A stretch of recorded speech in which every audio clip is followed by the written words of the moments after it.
Sidang paripurna DPR RI ke-20.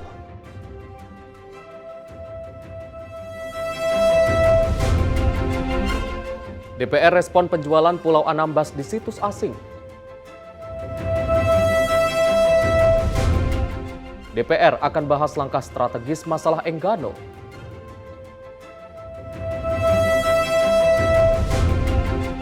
DPR respon konflik Iran-Israel yang kian memanas.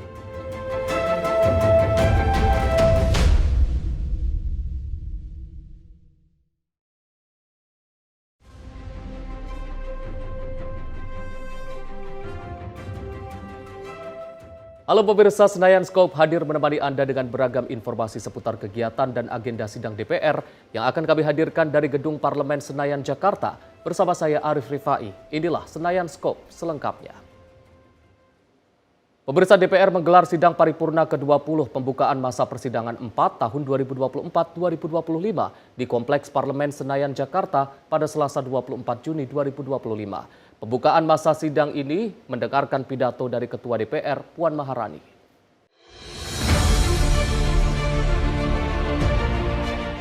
Para anggota pejabat parlemen telah menjalani masa reses atau kembali ke dapil masing-masing selama 1 bulan. Dalam hal ini, usai dilakukannya masa reses, anggota legislatif menggelar sidang paripurna ke-20, pembukaan masa persidangan 4 tahun 2024 hingga 2025 di Kompleks Parlemen Senayan, Jakarta. Wakil Ketua DPR Dasko, Cucun Ahmad Syamsurijal, Saan Mustopa, dan Adis Kadir, serta 365 anggota DPR yang menghadiri sidang paripurna DPR RI ke-20 pembukaan masa persidangan 4. Paripurna tersebut beragendakan mendengarkan pidato dari Ketua DPR Puan Maharani yang mengapresiasi kinerja pemerintah. Dewan yang kami hormati, sesuai dengan hasil keputusan rapat konsultasi pengganti rapat BAMUS DPR RI antara pimpinan DPR dan pimpinan fraksi-fraksi tanggal 26 Mei 2025. Acara rapat paripurna hari ini adalah pidato Ketua DPR RI pada pembukaan masa persidangan 4 tahun sidang 2024-2025. Sekarang kami akan menanyakan kepada sidang dewan yang terhormat, apakah acara rapat tersebut dapat disetujui? Terima kasih. Yang terhormat para anggota Dewan, sidang Dewan yang kami hormati, marilah kita memasuki acara tunggal rapat paripurna Dewan hari ini, yaitu pidato Ketua DPR RI pada pembukaan masa persidangan 4 tahun sidang 2024-2025. Untuk itu, izinkan saya membacakan pidato Ketua DPR RI pada pembukaan masa persidangan 4 tahun sidang 2024-2025 dari atas podium.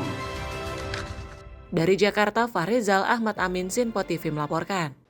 Ketua DPR Puan Maharani merespon soal kabar penjualan sejumlah pulau yang berada di Kabupaten Kepulauan Anambas, Kepulauan Riau di situs jual beli online. Puan mengatakan hal tersebut harus dievaluasi terkait pengelolaan dan penataan ulang administrasi pulau-pulau yang ada di Indonesia. Masyarakat dikejutkan dengan adanya postingan yang menjual beberapa pulau yang berada di Kabupaten Kepulauan Anambas, Kepulauan Riau di situs jual beli online. Dalam postingan tersebut terlihat Pulau Anambas berstatus for sale.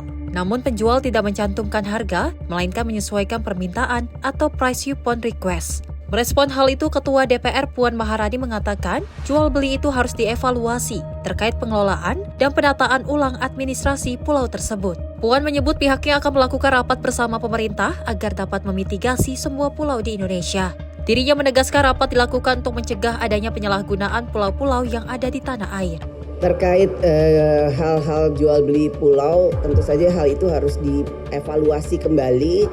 Bagaimana administrasi terkait dengan pencatatan pulau, kami juga sudah meminta pemerintah dan berkoordinasi dengan pemerintah untuk mengevaluasi ulang pengelolaan dan menata ulang terkait administrasi pulau-pulau yang ada di Indonesia.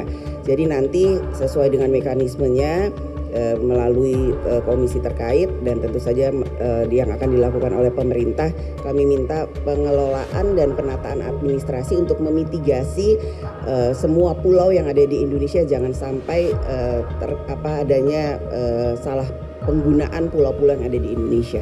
Dari Jakarta, Fahrizal Dafarizkiano, Sinpo TV melaporkan. Pemirsa, Ketua DPR RI Puan Maharani mengapresiasi kinerja pemerintahan Prabowo Subianto yang responsif dalam menangani permasalahan tambang di Raja Ampat dan sengketa 4 pulau Provinsi Aceh dengan Sumatera Utara. DPR RI menilai langkah tersebut tepat dengan penanganan yang cepat dan akuntabel.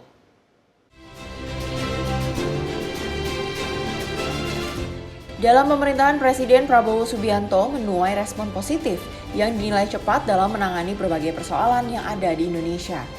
Salah satunya yakni langkah cepat pemerintah dalam menyelesaikan persoalan pencabutan izin usaha tambang yang ada di Raja Ampat. Selain itu, Prabowo juga turut mengambil alih dalam menentukan kepemilikan 4 pulau sengketa yang diperebutkan Provinsi Aceh dan Sumatera Utara. Langkah tersebut mendapat apresiasi dari Ketua DPR Puan Maharani yang menyebut kinerja pemerintah yang cepat, tepat, dan akuntabel menyelesaikan persoalan. Puan mengatakan, tindakan itu menunjukkan bahwa negara hadir untuk memberikan hal yang bermanfaat kepada masyarakat Indonesia. DPR RI memberikan apresiasi atas kebijakan pemerintahan Presiden Prabowo Subianto yang responsif dalam mengambil tindakan untuk mengatasi permasalahan pertambangan di Raja Ampat dan permasalahan sengketa 4 pulau antara Provinsi Aceh dan Sumatera Utara sehingga tidak berlarut-larut. Kehadiran negara yang ditunjukkan dengan tindakan pemerintah yang cepat, tepat, dan akuntabel, transparan, dan bermanfaat bagi rakyat banyak selalu menjadi harapan rakyat dan kita semua. Dari Jakarta, Suliandri, Ahmad Amin, Tim Liputan Sinpo TV melaporkan. Pemirsa, Wakil Ketua DPR Dasko menanggapi terkait ribuan warga Pulau Enggano yang kini terisolasi akibat alur pelabuhan yang dangkal. Dalam hal ini Dasko mengatakan pihaknya akan segera melakukan rapat koordinasi dengan pemerintah untuk menyelesaikan permasalahan tersebut. Sebanyak 4.000 warga Pulau Enggano, Provinsi Bengkulu, kini terisolasi akibat alur pelabuhan yang juga dangkal. Pendangkalan tersebut menjadi penyebab utama terganggunya arus keluar masuk logistik dan penumpang. Bahkan, kondisi ini juga membuat warga kehilangan penghasilan karena pisang sebagai komoditas utama tidak bisa dijual.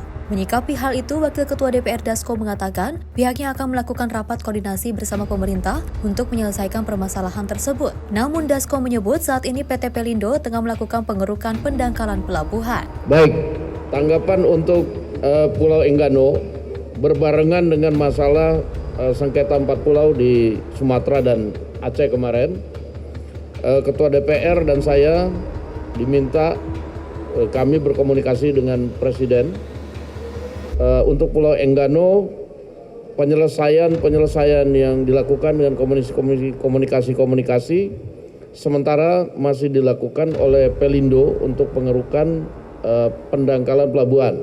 Namun hari ini DPR, dalam hal ini saya sudah diminta oleh Mbak Puan untuk mewakili DPR, kita akan mengadakan rapat koordinasi dengan pihak pemerintah untuk penyelesaian tuntas masalah Enggano. Mudah-mudahan pada hari ini semua langkah-langkah yang akan diambil dituntaskan dalam rapat koordinasi pada hari ini. Terima kasih.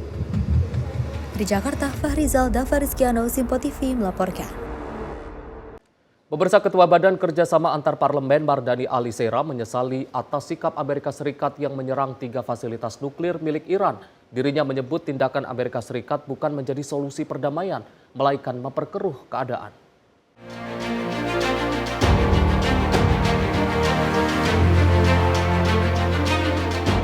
Amerika Serikat melakukan serangan ke 3 fasilitas nuklir milik Iran di tengah konflik perang Israel dan Iran. Karena intervensi Amerika Serikat, negara Iran lantas menutup Selat Hormuz sebagai balasan. Merespon hal itu pun Ketua Badan Kerjasama Antar Parlemen Mardani Alisera mengatakan tindakan Amerika Serikat tersebut bukan menjadi sebuah solusi, melainkan memperkeruh keadaan. Menurutnya yang dibutuhkan seluruh dunia saat ini ialah diplomasi dan perdamaian. Mardani juga mengajak seluruh masyarakat Indonesia untuk menyerukan perdamaian terhadap konflik Iran-Israel. Menyesalkan sikap ceroboh Amerika Serikat, bukannya melakukan deeskalasi, justru seperti menyiramkan minyak ke dalam api.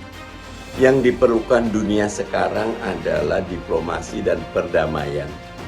Benar Sekjen PBB, kita harus sepakat multilateral, bukan unilateral. Amerika tidak bertindak bijak dan justru masuk ke dalam kubangan yang dibuat oleh Israel. Indonesia mesti bersuara, terus menghadirkan dunia yang percaya pada diplomasi dan perdamaian. Dari Jakarta, Fahrizal, Simpo TV melaporkan.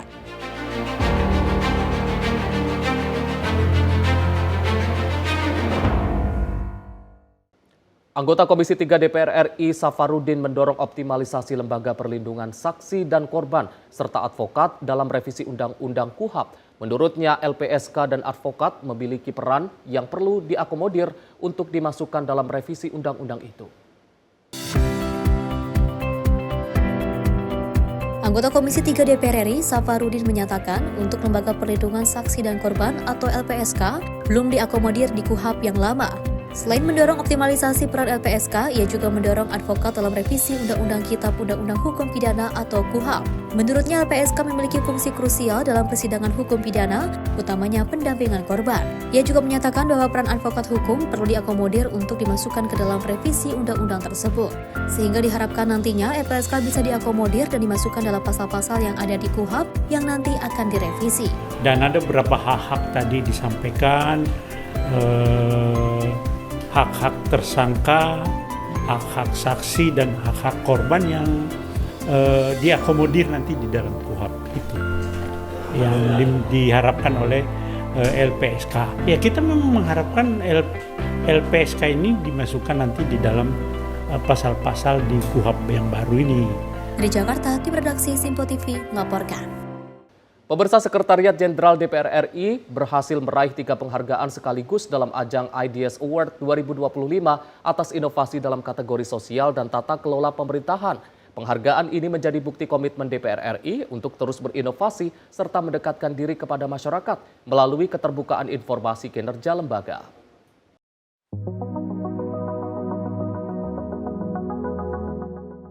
Sekretariat Jenderal Dewan Perwakilan Rakyat Republik Indonesia, Sekjen DPR RI, mendapat pengakuan publik atas komitmennya dalam melakukan transformasi kelembagaan.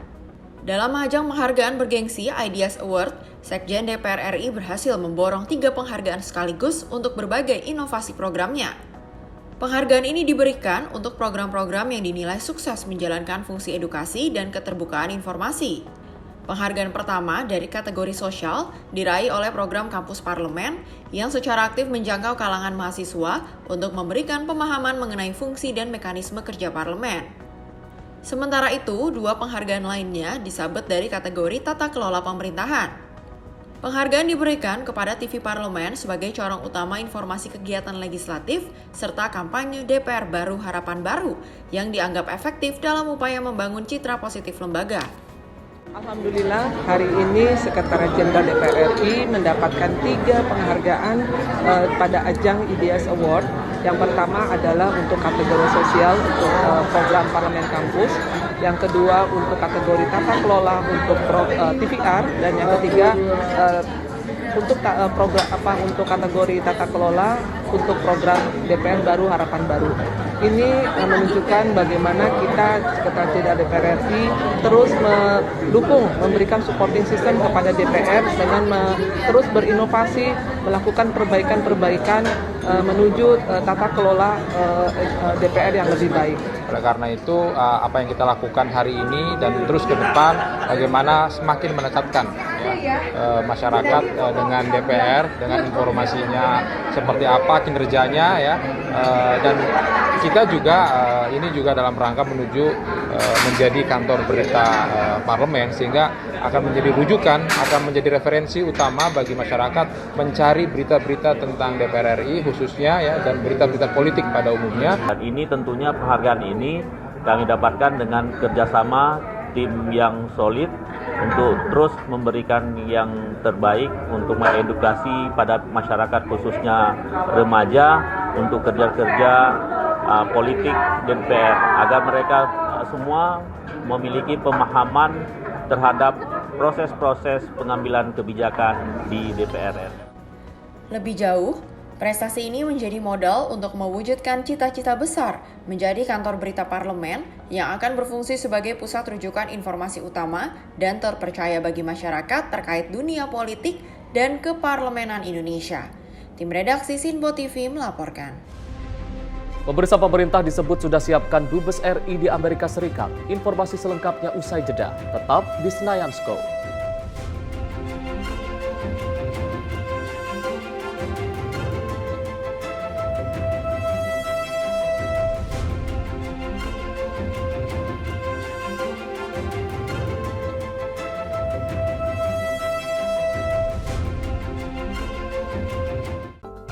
Sampurasun Jawa Barat, saat ini siaran Sinpo TV telah hadir di Cirebon, Jawa Barat di channel digital 29 UHF.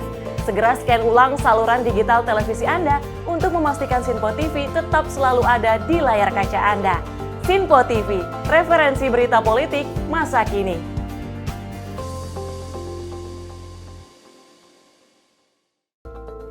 Via kabaran Des Jawa Tengah, bagi Anda yang berada di Gombel, Jawa Tengah, siaran Sinpo TV kini telah hadir di channel digital 30 UHF. Segera scan ulang televisi digital Anda agar Anda bisa menikmati berbagai program menarik dari Sinpo TV. Sinpo TV, referensi berita politik masa kini.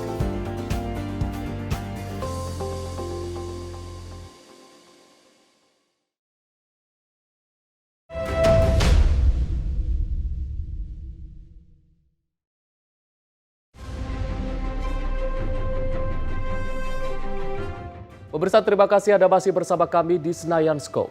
Wakil Ketua Komisi 1 DPR Dev Laksono menyoroti kejadian konflik Iran dan Israel yang kian memanas sehingga dapat menimbulkan perang dunia ketiga. Dev mengatakan dengan perang tersebut negara Indonesia harus mampu memaksimalkan mengevakuasi warga negara Indonesia jika berada di wilayah konflik Timur Tengah.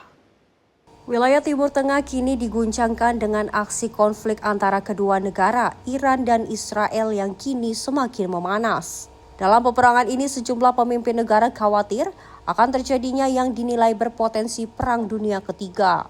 Merespon hal itu, Wakil Ketua Komisi 1 DPR, Dev Laksono mengatakan, negara Indonesia akan terus menyerukan perdamaian sesuai konstitusi dan undang-undang. Menurutnya perdamaian di dalam dunia merupakan menjadi sebuah hal kebutuhan. Kendati demikian, Dev juga menyoroti pentingnya resiko keselamatan warga negara Indonesia yang berada di wilayah konflik Timur Tengah. Ia menilai keselamatan WNI menjadi prioritas utama pemerintah untuk melakukan evakuasi. Tentunya kami sangat amat menyesali akan agresi militer yang kerap terus terjadi terhadap Iran dan berpotensi menimbulkan kekacauan lebih tinggi. Akan meningkatkan eskalasi konflik sehingga berpotensi mengarah ke hal-hal yang lebih mendekat akan perang dunia. Nah, tentu kita akan terus menyerukan perdamaian sesuai dengan konstitusi dan juga dalam undang-undang dasar kita, bahwa perdamaian di dalam dunia itu menjadi suatu kebutuhan. Di tengah ketidakpastian akibat berbagai macam hal yang bisa berdampak terhadap ekonomi global, Indonesia dengan memiliki hubungan yang baik, apalagi dengan kunjungan Pak Prabowo, Presiden kita ke Singapura dan juga ke Rusia, ini menunjukkan kita memiliki hubungan yang erat dengan negara-negara kekuatan utama di dunia. Maka itu kita harus bisa mengambil peran, menyuarakan perdamaian di berbagai macam forum, terus berupaya untuk menarik para pemimpin-pemimpin dunia untuk bisa berunding untuk mencapai satu kesepakatan agar perdamaian itu bisa benar-benar terjadi. Dan untuk sekarang ini yang paling utama dilakukan adalah mengevakuasi seluruh WNI kita dari wilayah-wilayah yang berpotensi dan juga terus memonitor semua WNI kita di wilayah-wilayah sekitar, siapa-siapa saja, dan bila mana perlu melakukan evakuasi secara maksimal itu harus segera dilaksanakan. Dari Jakarta, Fahrizal, Sinpo TV melaporkan. DPR RI dan Senat Spanyol menyepakati dukungan bersama dalam inisiatif diplomasi parlemen untuk memperkuat upaya perdamaian dunia seperti kondisi perang di Palestina serta penyelesaian konflik di Ukraina dan Rusia. Kesepakatan ini menunjukkan tekad kedua parlemen untuk lebih aktif berperan dalam meredakan konflik global dan mendorong dialog multilateral yang konstruktif. 1 Maret 2022, Bertempat di ruang diplomasi Nusantara 3, Senayan, Jakarta, DPR RI bersama delegasi Senat Spanyol secara resmi menyepakati dukungan bersama dalam diplomasi parlemen untuk mendorong perdamaian dunia.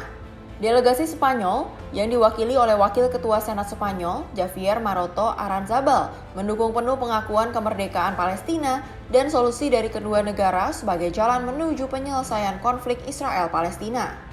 DPR RI melalui Ketua Badan Kerjasama Antar Parlemen BKSP, Mardani Alisera, menyambut baik sikap tegas tersebut dan menyatakan komitmen Indonesia untuk memperkuat dukungan terhadap perdamaian di Timur Tengah.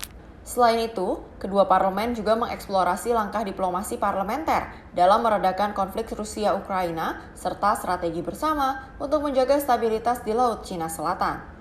Diskusi mencakup upaya konkret melalui forum nasional dan internasional guna memperkuat mekanisme dialog untuk penyelesaian damai. Tak hanya itu, mereka juga sepakat menjajaki kerjasama bilateral dalam bidang energi terbarukan, teknologi, dan demokrasi sebagai bagian dari sinergi Indonesia-Spanyol.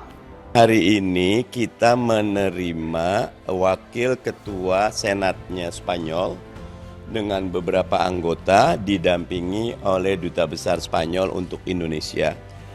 Kita apresiasi Spanyol yang mengakui negara Palestina pada bulan Mei atau Juni kemarin, dan tadi juga diangkat bagaimana Spanyol meminta agar kita mendukung solusi perdamaian untuk kasus Rusia sama Ukraina, tapi juga two-state solution buat Palestina kita sepakat bersama. Kita tidak ingin ada konflik berkepanjangan.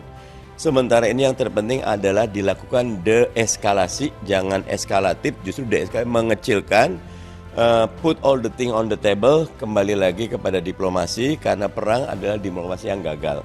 Kalau diplomasi jalan tidak akan ada perang, dan saya ingin menyatakan kesalahan ada di Israel karena yang melakukan serangan lebih dahulu kepada Iran adalah Israel, dan karena itu kita mengingatkan agar Amerika jangan ikut campur masuk ke dalam kubangan yang dibuat oleh Israel.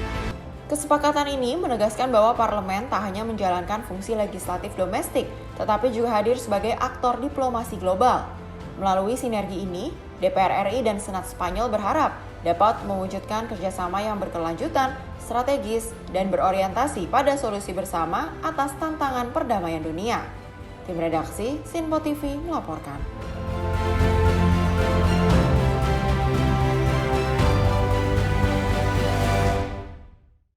Pemirsa, Wakil Ketua DPR Dasko mengungkapkan bahwa pihaknya akan menggelar rapat kerja bersama pemerintah terkait revisi Kitab Undang-Undang Hukum Acara Pidana atau RUU KUHAP pada pekan depan mendatang. Hal ini menindaklanjuti pemerintah yang telah merampungkan dan juga menandatangani daftar inventarisasi masalah atau DIM RUU KUHAP.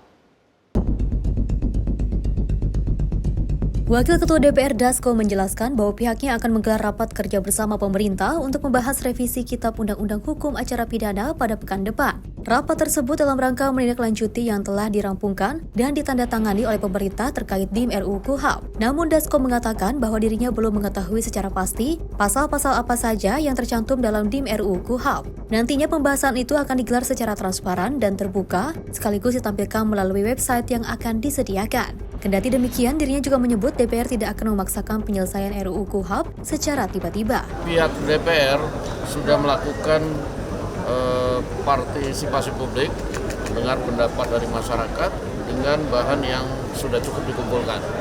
Pihak pemerintah dalam menyusun DIM itu juga kemudian minta partisipasi publik dan alhamdulillah sudah selesai. Nah, DIM yang sudah disepakati pemerintah kemungkinan besar minggu ini sudah dikirim, dan insya Allah minggu depan akan mulai raker antara pemerintah dan DPR dan akan memulai pembahasan undang-undang. Pasal-pasal apa aja Pak yang krusial Pak? Saya nggak terlalu hafal pasal-pasal yang krusial, tapi nanti bisa dilihat karena pembahasannya transparan terbuka, dan juga kita sudah minta setiap perkembangan ditampilkan di web yang disediakan untuk itu. Dan bahkan masa reses pun masih masukan publik kemarin itu ya Pak? Masa reses kita minta tetap memberikan waktu untuk publik memberikan masukan. Nah itu tapi ditargetkan memang selesai di akhir 2025 ini sehingga bareng sama KUHP yang baru Pak, atau gimana Pak? Jadi soal target saya akan lihat, kita akan lihat sama-sama perkembangan pembahasan. Itu kalau lancar ya bisa coba. Jadi kita tidak akan memaksakan kalau seandainya masih terjadi hal-hal yang belum bisa disepakati. Perlu diketahui pemerintah secara resmi menandatangani terkait naskah daftar inventarisasi masalah revisi Undang-Undang Kitab Hukum Acara Pidana. Penandatanganan naskah di Meru KUHAP dilakukan oleh Menteri Hukum Supratman Andi Aktas, Ketua Mahkamah Agung Sunarto, Jaksa Agung ST Burhanuddin, Kapolri Jenderal Listio Sigit Prabowo, serta Wakil Mensesnek Bambang Eko Suharyanto. Dari Jakarta, Fahrizal Ahmad Amin, Simpo TV melaporkan. Pemirsa, anggota Komisi 3 DPR Adang Darajatun menanggapi terkait usulan agar penyelidikan tidak perlu diatur dalam rancangan Undang-Undang Kitab Undang-Undang Hukum Acara Pidana atau RUU KUHAP. Adang mengatakan penyelidikan harus tetap diatur dalam RUU KUHAP, namun harus dibuat batasan agar ada perbedaan antara penyelidikan dan juga penyidikan. Pakar Hukum Pidana Hairul Huda mengusulkan agar penyelidikan tidak perlu diatur dalam rancangan Undang-Undang Kitab Undang-Undang Hukum Acara Pidana atau RUU KUHAP. Usulan tersebut disampaikan saat dalam rapat dengar pendapat umum bersama Komisi 3 DPR di Kompleks Parlemen Senayan Jakarta pada Kamis pagi. Menanggapi hal itu, anggota Komisi 3 DPR Adang Darajatun mengatakan bahwa penyelidikan harus tetap diatur dalam RUU KUHAP. Namun menurutnya harus dibuat batasan agar perbedaan antara penyelidikan dan penyidikan. Jadi kalau saya sebagai mantan anggota Polri, ya memang penyelidikan itu masih dirasakan penting.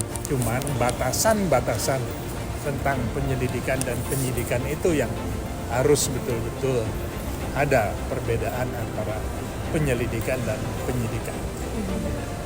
Berarti memang harusnya diatur sama masing-masing institusi aja, Pak? Nggak harus dari KUHAP? Oh enggak, di acara dong. Tetap harus di acara. Dengan catatan tadi esensinya bahwa penyelidikan juga harus jangan terus merambah menjadi suatu penyidikan gitu. Jadi ya harus ada masalah-masalah penyelidikan itu kan lebih bersifat teknis. Sedangkan kalau sudah masuk ke penyidikan itu sudah menyangkut masalah hak asasi orang, barang bukti dan sebagainya. Di Jakarta, Fahrizal Dafarskiano, Simpo TV melaporkan. Lembaga Perlindungan Saksi dan Korban dalam kesempatan rapat umum dengan Komisi 3 DPR RI memberikan beberapa masukan untuk rancangan Undang-Undang KUHAP. Setidaknya ada 6 poin penting dalam rancangan KUHAP yang disampaikan pihak LPSK dalam rapat umum bersama Komisi 3 DPR RI. Artinya, perlindungan saksi dan korban atau LPSK itu penting menjadi sebuah sub dalam sistem peradilan pidana. Ketua Lembaga Perlindungan Saksi dan Korban Ahmadi beserta jajaran menyampaikan beberapa poin penting dalam revisi Undang-Undang KUHAP yang sedang dibahas bersama Komisi 3 DPR RI. Terdapat 6 poin penting dalam revisi KUHAP yang telah dibahas bersama Komisi 3 DPR yang dipimpin langsung oleh Ketua Komisi 3 DPR RI, Habibur Rahman. Dalam kesempatan rapat umum juga, Ketua LPSK menjelaskan ada beberapa norma yang perlu ditambahkan dalam RUU KUHAP yang diambil dari 6 isu penting, seperti fungsi perlindungan, jaminan hak penting, yang diatur dalam KUHAP hingga restitusi. Ahmadi menilai KUHAP yang berlaku saat ini masih berorientasi pada terdakwa dan belum sepenuhnya mengatur hak atau perlindungan untuk saksi dan korban. Padahal dalam praktiknya hukum pidana terus berkembang dan telah diatur dalam undang-undang lain. Dalam proses rancangan Undang-Undang KUHAP ini, LPSK akan sandingkan dengan pasal-pasal terdahulu untuk memutuskan, akan menambah atau menyarankan untuk reformulasi. Bahwa perlindungan itu diberikan dalam proses peradilan pidana. Diksi dalam proses peradilan itu berkali-kali disebut dalam pasal-pasalnya. Mungkin kalau Anda trace sekitar 8 atau 7 kali itu disebut. Artinya apa? Artinya perlindungan saksi dan korban atau LPSK itu penting menjadi sebuah sub dalam sistem peradilan pidana. Karena undang-undang yang existing juga sudah seperti itu. Itu satu. Pengaturan norma-norma bagaimana itu nanti akan disampaikan lebih lanjut dalam pertemuan selanjutnya dengan pembahasan internal gitu ya. Ada beberapa norma yang diatur yang juga telah disampaikan dan saya yakin rekan-rekan dari media juga sudah memonitor tadi. Itu adalah isu-isu penting yang kami angkat, ada 6 isu yang tadi. Ya. Boleh dijabarkan lagi Pak 6 isu tadi Pak? Yang pertama adalah fungsi perlindungan itu sendiri. Yang kedua adalah tentang hak-hak penting diatur di dalam KUHAP selama ini juga diatur di dalam Undang-Undang Perlindungan Saksi Korban dan pada berbagai peraturan undang-undangan juga diatur. Kemudian tentang restitusi. Hak restitusi itu penting atau proses acara restitusi diatur dalam KUHP itu sangat penting. Gitu ya. Dan sekaligus untuk menjamin bagaimana pemenuhan hak restitusi itu atas korban. Restitusi juga sudah diatur di dalam KUHP baru, Undang-Undang Nomor 1 tahun 2023 juga sudah diatur. Sehingga acara tentang restitusi itu menjadi penting untuk diatur di dalam RKUHP. Kemudian tentang dana bantuan korban atau dana abadi yang tadi kita sebutkan, penting. Tetapi itu adalah bagaimana untuk kepentingan pemulihan terhadap korban. Selain itu. Pak, koreksi kalau saya salah, Pak. Ada lagi hal yang penting, maaf, justice kolaborator. GC dalam pandangan kami itu adalah peluang yang sangat penting dalam rangka penegakan hukum, mendukung penegakan hukum, mengungkap suatu tindak pidana secara menyeluruh. Praktek GC selama ini yang mengajukan permohonan perlindungan itu masih rendah. Dari Jakarta, Juliandri, juru kamera Dava Rizkiano, Simpo TV melaporkan. Pemirsa, di bawah pimpinan Profesor Dr. Otto Hasibuan secara bersama-sama dengan 16 orang memenuhi undangan dari Komisi 3 DPR RI untuk rapat dengar pendapat. Peradi dengan tegas mengusulkan agar ketentuan penyadapan tidak dimasukkan dalam rancangan undang-undang KUHP karena berpotensi disalahgunakan. Perhimpunan Advokat Indonesia atau Peradi mengusulkan permohonan mengenai penyadapan untuk tidak dimasukkan ke dalam rancangan undang-undang KUHP. Ketua Harian DPN Peradi Dwianto Prihartono setelah rapat dengar pendapat bersama dengan Komisi 3 DPR RI, juga pihak dari LPSK, mengatakan penyadapan perlu dihilangkan dalam RUU KUHP, sebab dirasa melewati batas dalam konteks hukum pidana, serta berpotensi disalahgunakan jika tidak diawasi secara ketat saat proses penyidikan. Peradi juga menegaskan sebagai pihak yang mendampingi klien, dirasa kurang pantas untuk menyadap perbincangan klien dengan pihaknya. Menghadiri undangan dari Komisi 3 DPR sesuai dengan permohonan kita terkait dengan usulan-usulan perubahan Kitab Undang-Undang Hukum Acara Pidana. Bagi kami yang kita sampaikan beberapa highlight atau yang penting digarisbawahi antara lain adalah pertama saya mau sampaikan tentang penyadapan. Itu adalah sesuatu hal yang sangat eksesif, melewati batas untuk konteks hukum acara pidana yang umum. Bahwa kemudian ada undang-undang lain yang mengatur soal itu silahkan saja, tapi jangan tempatkan itu di Kitab Undang-Undang Hukum Acara Pidana. Yang kedua, erat hubungannya dengan kepentingan advokat, bahwa kita kalau mendampingi klien kita, baik itu tersangka, khususnya tersangka, aturan lama yang sekarang berlaku ini tidak dapat didengar oleh para penyidik atau petugas-petugas. Ini bukan lagi zaman hatsai artikelan, penyebar kebencian, bukan lagi zaman tindak pidana subversif, bukan lagi zaman tindak pidana politik, sehingga itu agak berlebihan buat kami. Sehingga kami usulkan bahwa boleh mereka melihat ketika kita diskusi dengan klien kita, akan tetapi tidak boleh mendengarkan apa yang kita bicarakan. Tidak berlebihan yang kita minta. Yang berikutnya adalah selalu kita sebagai orang yang mendampingi tersangka, itu hanya tersangka yang boleh mendapatkan turunan berita acara. Tapi kalau kita mendampingi selain tersangka, menurut ketentuan yang ada sekarang di KUHP, kita tidak dapat atau tersangka atau saksi tidak bisa mengakses berita acaranya. Kalau tidak ada aturannya, maka kita tidak bisa meminta kepada mereka berdasarkan surat kuasa yang kita punya. Dorongan untuk tidak memasukkan penyadapan ke RUU KUHP dalam rangka melindungi hak asasi manusia dalam proses penyidikan. Dari Jakarta, Zuliandri, Dava Rizkiano, Simpo TV melaporkan. Pemirsa, Ketua Grup Kerjasama Bilateral Parlemen Indonesia-Argentina, Martin Manurung, mendorong pemerintah untuk memperkuat komunikasi dan juga kerjasama perdagangan dengan Argentina. Kerjasama perdagangan dengan Argentina khususnya dalam memaksimalkan potensi ekspor dan juga impor di berbagai sektor strategis. Pernyataan ini disampaikan Martin Manurung usai menerima kunjungan kehormatan delegasi Parlemen Argentina ke DPR RI sebagai tindak lanjut dari pertemuan bilateral yang sebelumnya digelar di Buenos Aires. Martin menuturkan bahwa sebenarnya secara maksimal, terutama di bidang pertanian, Indonesia pun punya potensi untuk mengekspor seperti unggas ke Argentina.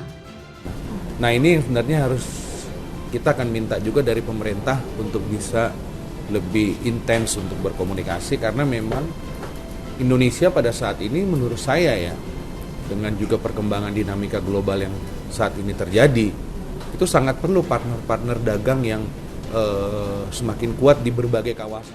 Lebih lanjut, Martin menyampaikan bahwa pemerintah Indonesia jangan hanya bergantung pada beberapa negara saja. Menurutnya, dalam perdagangan perlu membuka hubungan-hubungan perdagangan lebih banyak lagi dengan negara lain. Argentina dinilai memiliki potensi yang sangat besar sehingga ia mendorong pemerintah untuk lebih intens dalam berkomunikasi. Dari Jakarta, tim redaksi Sinpo TV melaporkan. Pemirsa, Wakil Ketua DPR Dasko mengungkapkan bahwa pemerintah telah menyiapkan sosok yang akan menjadi calon duta besar Indonesia untuk Amerika Serikat.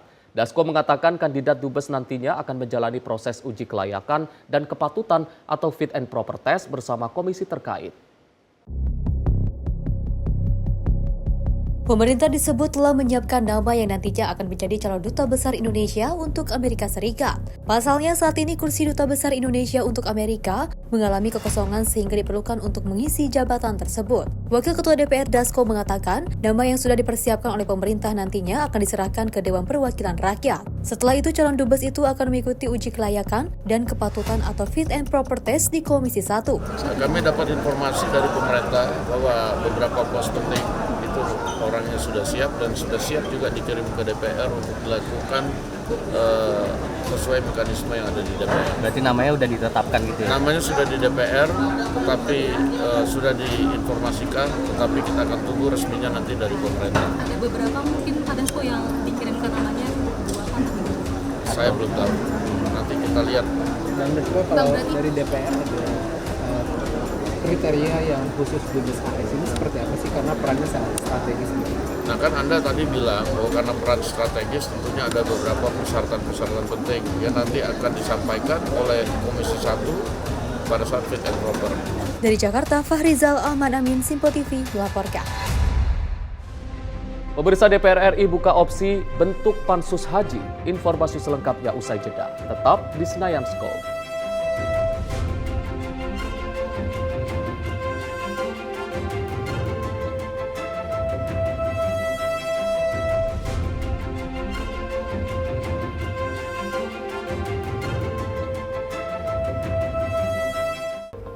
Om Swastiastu Semoton, bagi Anda yang berada di Bali, khususnya di Bukit Bakung, kini Anda dapat menikmati siaran Sinpo TV di channel digital 30 UHF. Segera scan ulang televisi digital atau set-top box Anda untuk memastikan tidak melewati program-program terbaik di Sinpo TV. Sinpo TV, referensi berita politik masa kini.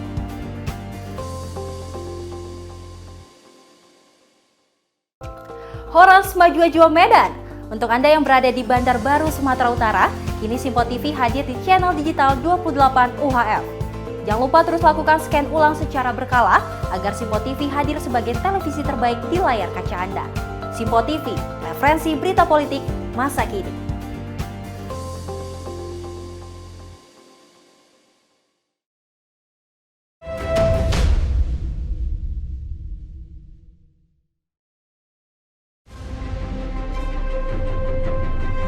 Terima kasih Anda masih bersama kami di Senayan Scope.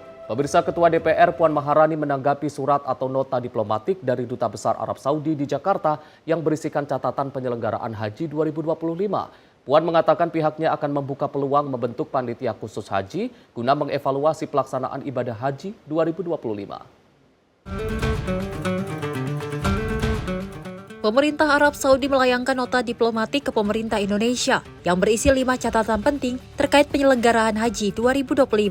Nota tersebut dikirimkan melalui Kedutaan Besar Arab Saudi di Jakarta dan secara resmi telah diterima oleh Kementerian Luar Negeri pada 16 Juni lalu.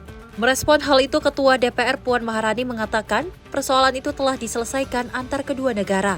Kendati demikian, Puan menekankan evaluasi haji tetap diperlukan untuk perbaikan di musim yang akan datang. 5 poin nota tersebut itu sudah lama, sudah diselesaikan oleh pemerintah. Jadi saat kemudian pelaksanaan haji sekarang itu sebenarnya semuanya sudah selesai. Namun memang dalam pelaksanaan haji kali ini banyak hal yang kita harus evaluasi, banyak hal yang harus kita selesaikan dengan lebih baik sehingga pelaksanaan haji di tahun depan itu tidak akan terulang lain.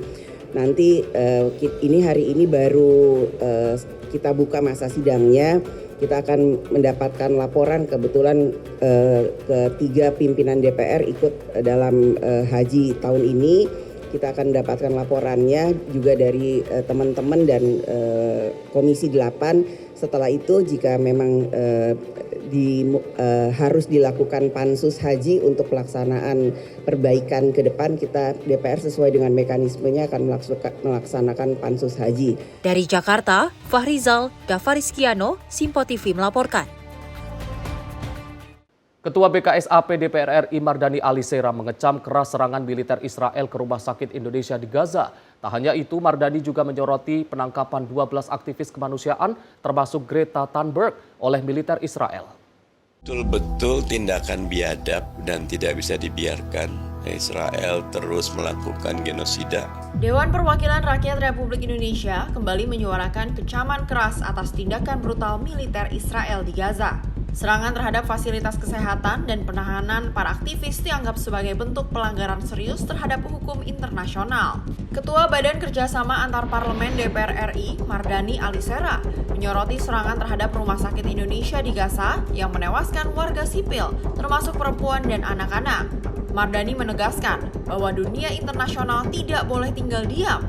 DPR RI mendesak segera direalisasikannya solusi dua negara atau two-state solution sebagai satu-satunya jalan untuk mengakhiri penderitaan rakyat Palestina yang telah berlangsung puluhan tahun.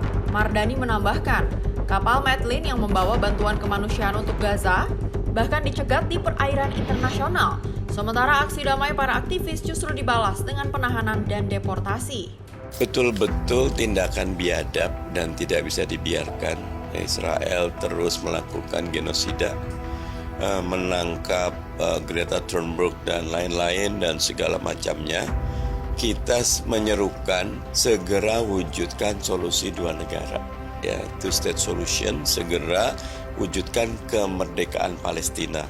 Jangan sampai kondisi sekarang ini berlarut-larut menghancurkan seluruh sendi kehidupan hukum internasional. Belum lagi korban di Gaza, di Palestina yang terus menjadi perhatian kita bersama. Membebaskan Palestina dari penjajahan Israel, dari kezaliman Israel, dan DPR beserta pemerintah dan masyarakat akan bahu-membahu terus menyuarakan kemerdekaan Palestina. Seruan DPR RI ini menegaskan komitmen Indonesia untuk terus mendukung perjuangan rakyat Palestina dan mengutuk segala bentuk kekerasan yang terjadi di Gaza. DPR RI juga berkomitmen untuk menggalang dukungan di forum internasional agar perjuangan rakyat Palestina mendapat perhatian serius dan langkah nyata dari komunitas global. Tim redaksi Sinpo TV melaporkan. Kondisi global yang memanas dengan konflik perang di berbagai belahan dunia menuntut kesigapan pemerintah Indonesia dalam mengambil langkah sigap. Ketua Komisi 1 DPR RI Utut Adianto menyarankan agar pemerintah mempertimbangkan mengeluarkan WNI dari wilayah yang dianggap tidak aman.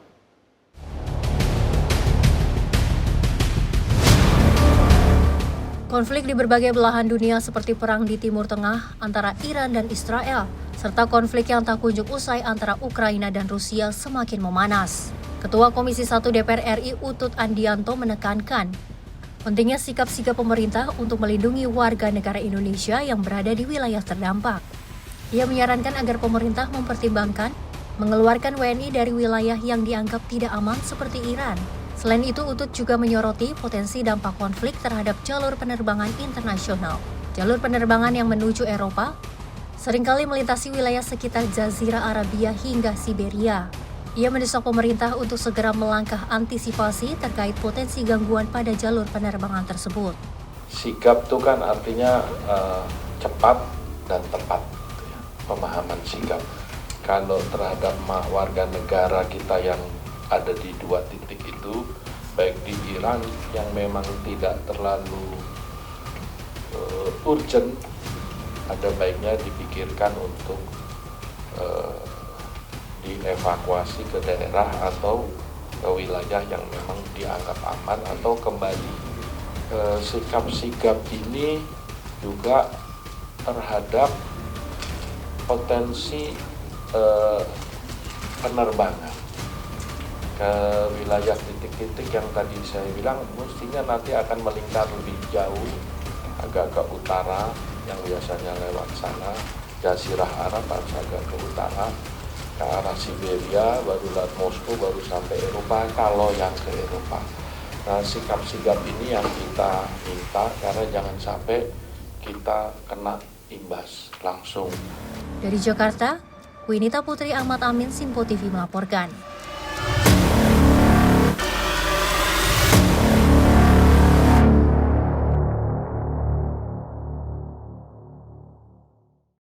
Tensi perang Israel dan Iran yang tinggi di kawasan Timur Tengah mengakibatkan kelangkaan minyak menjadi dampak yang signifikan bagi perekonomian global. Menanggapi kekhawatiran pada kelangkaan minyak, Wakil Ketua MPR RI Bambang Pacul mengungkapkan kembali mengenai rencana kemandirian sektor energi, terutama perminyakan.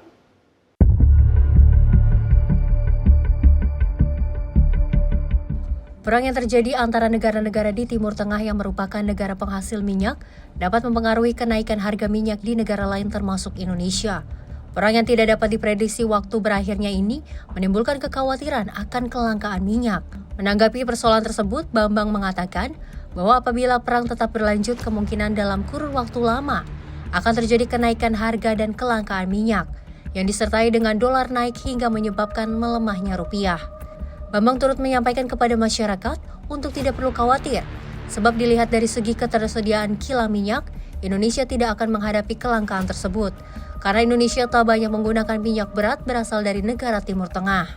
Kalau harga minyak naik, itu kan dolar kan di spek per tahun 1971 dengan minyak. Jadi kalau seperti itu berarti dolarnya akan naik, kan begitu aja. Ini ilmu goblok-goblokan. Karena tahun 71 minyak di-pack dengan dolar, nggak dengan emas lagi, maka kalau ada goncangan di bisnis minyak, logikanya itu adalah dolar naik. Rupiah berarti melemah, kan begitu nih. Mudah-mudahan perang nggak akan panjang. Saya kira itu aja jawaban saya. Jadi kesiapannya seperti apa? Pertamina lah sebagai penyedia BBM sekaligus pengelola energi minyak itu ada di Pertamina. Pertamina juga sedang pergantian direksi, mungkin sedang konsolidasi dan seterusnya. Ia berharap Pertamina sebagai penyedia bahan bakar minyak atau BBM menjadi salah satu solusi untuk Indonesia ke depan yang mandiri mengenai energi, dalam hal ini adalah perminyakan. Dari Jakarta, Zuliandri, Ahmad Amin, Simpo TV melaporkan. Pemirsa, Ketua MPR Ahmad Muzani mengatakan kunjungan Presiden Prabowo Subianto ke Rusia merupakan langkah yang sesuai dengan prinsip politik luar negeri Indonesia yang bebas aktif. Menurutnya, Indonesia konsisten dalam mendorong perdamaian global melalui diplomasi. Kita semua menyaksikan tentang bagaimana komitmen Indonesia sejak awal. Ketua MPR Ahmad Muzani mengapresiasi Presiden Prabowo Subianto saat memberikan sambutan dalam acara St. Petersburg International Economic Forum atau SPIF 2025 di Rusia pada beberapa waktu lalu. Muzani mengatakan pernyataan Presiden dalam forum tersebut sudah tepat dengan mencerminkan semangat politik luar negeri yang bersahabat dan inklusif. Dirinya juga menilai posisi politik luar negeri yang dimainkan Prabowo berhasil menunjukkan wibawa baru di mata dunia. Ia menyebut prinsip bebas aktif berarti Indonesia tidak memihak pada salah satu blok kekuatan global, melainkan terus mengupayakan dialog dan keterlibatan dalam upaya perdamaian.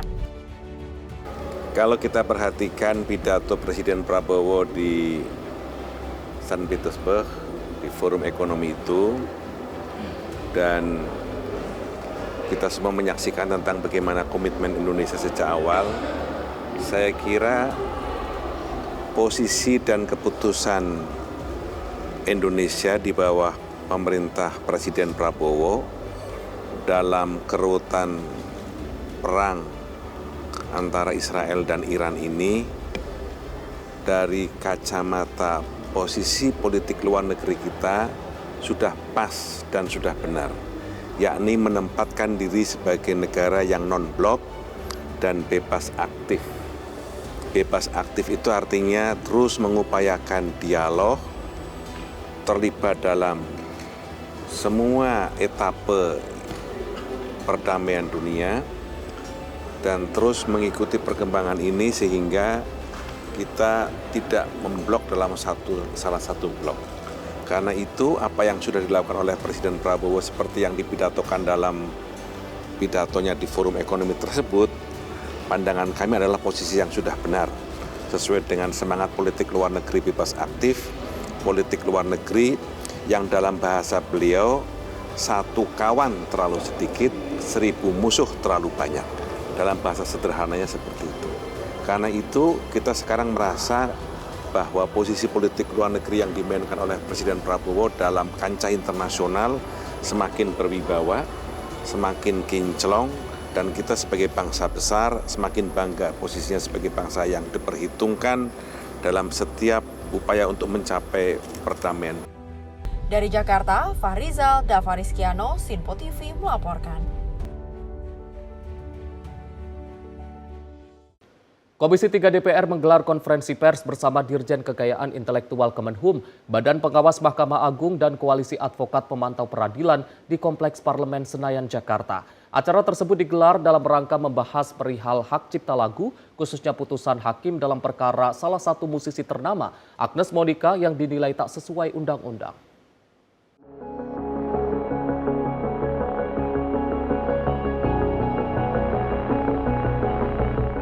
Kasus perihal penggunaan hak cipta lagu kini kerap menjadi sorotan publik usai beberapa musisi membawakan lagu dalam berbagai event atau konser musik. Salah satunya musisi ternama Agnes Monica yang diputuskan oleh Majelis Hakim Pengadilan Niaga Jakarta Pusat dengan menetapkan perkara pelanggaran hak cipta atas lagu Bilang Saja karya Ari Bias. Namun putusan tersebut dinilai tak sesuai dengan undang-undang yang ada. Pasalnya berdasarkan Undang-Undang Nomor 28 Tahun 2024 tentang hak cipta lagu, bahwa penyelenggara atau promotor event harus membayar royalti jika menggunakan lagu yang dilindungi hak cipta. Oleh karena itu, Komisi 3 DPR sepakat akan mengawal proses hukum yang diajukan oleh pihak Agnes Monica. Nantinya hakim yang memutuskan perkara tersebut akan dilaporkan ke Badan Pengawasan Mahkamah Agung. Tapi perlu digarisbawahi putusan terkait Agnes Monica itu adalah hanya mengikat kedua belah pihak itu. Tidak menjadi rujukan dan tidak mengikat pihak-pihak lain di luar kedua belah pihak yang bersengketa dalam perkara tersebut. Karena itu adalah keputusan perdata yang tidak bersifat erga omnes atau tidak bersifat untuk semua. Beda dengan misalnya putusan Mahkamah Konstitusi. Itu erga omnes, kalau diputus mengikat kita semua seluruh warga negara Indonesia. Tapi kalau putusan perdata sifatnya tidak erga omnes. Ya, hanya mengikat kedua belah pihak yang bersengketa. Lalu kami tadi sepakat untuk terus mengawal proses hukum yang diajukan pihak Mbak Agnes, dan secara garis besar juga kami tadi mendorong rekan-rekan Kementerian Hukum dalam hal ini Dirjen KI, ya Pak Dirjen, untuk mensosialisasikan lebih maksimal ketentuan Undang-Undang Nomor 28 Tahun 2014 tentang hak cipta, tentang mekanisme tadi secara gamblang disampaikan. Dalam kesempatan yang sama, Dirjen Kekayaan Intelektual Kementerian Hukum Razilu menegaskan penyanyi berhak membayar jika menggelar event atau konser sendiri. Dirinya mengatakan jika penyanyi tersebut bukan sebagai penyelenggara, maka promotor event diharuskan untuk membayar royalti.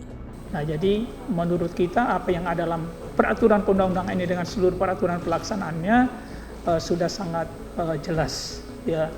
Dan kami tadi juga meminta data kepada LMKN, ya, sebagai satu pintu pembayaran dari seluruh yang mengelola royalti ini, berapa sih event yang dilaksanakan penyelenggaraan kegiatan yang sifatnya di publik selama dari 2022 sampai dengan 2025 itu hampir 824. Dan seluruh pembayaran dilakukan oleh promotor, oleh partai politik, perguruan tinggi, perusahaan, LMK yang mengadakan kegiatan, dan juga ada yang dibayar oleh penyanyi sendiri yang menyelenggarakan konser sendiri. Tetapi ketika dia penyanyi membayar royalti, itu bukan sebagai penyanyi. Dia bayar karena dia menyelenggarakan konser. Itu kurang lebih penegasan dari kami terkait dengan apa yang kita diskusikan tadi. Terima kasih. Dari Jakarta, Fahrizal, Davariskiano, Simpo TV melaporkan.